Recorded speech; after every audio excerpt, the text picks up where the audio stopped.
The Clockmaker's Midnight Visitor English Story Level 2. Elias was a young apprentice in his grandfather's clock shop. The shop stood at the corner of Maple Street, filled with wooden shelves covered in clocks of all sizes. Some clocks were tall and elegant, with glass doors that opened smoothly.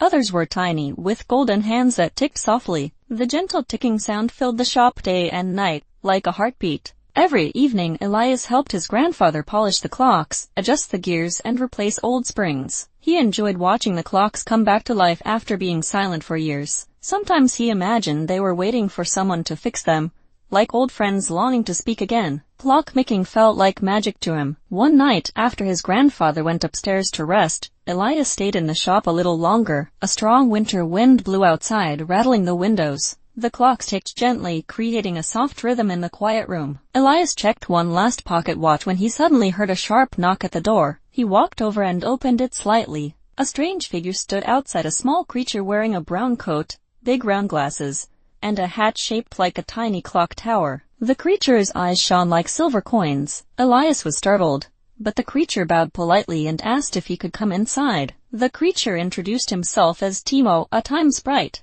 He'd explained that he came from a faraway place called the Realm of Lost Hours, a world where all the forgotten moments and broken minutes were kept. Timo said he needed help because time in his realm had begun to fall apart. The clocks there were stopping, and no one knew how to fix them. Elias listened in amazement. He had never heard of such a place, but he could feel the truth in Timo's worried voice. Timo asked if Elias could repair a special clock that controlled the flow of time in the sprite world. Without it, the Realm of Lost Hours would freeze forever. Timo opened his coat and revealed a small silver clock. It was beautiful but badly damaged. Its hands were bent and its gears moved unevenly. Elias carefully placed it on the workbench and studied it under the lamp. This clock was unlike any he had ever seen. Its gears looked alive, shimmering as if made from moonlight. He worked slowly and patiently, remembering everything his grandfather had taught him. He adjusted the gears with tiny tools, polished the delicate hands, and replaced a broken spring with one he crafted himself. As he worked, the air around him seemed to sparkle. The other clocks in the shop ticked louder as if cheering him on. After a long hour, Elias finally finished the repair. The silver clock began to glow softly, its hands moving smoothly again. Timo clapped his small hands in joy. He thanked Elias and said he had saved the Realm of Lost Hours. The wind outside grew calm, and a warm feeling filled the shop. Before leaving, Timo handed Elias a small golden key. He explained that the key could open a hidden door in the World 1 that led to the Time Forest,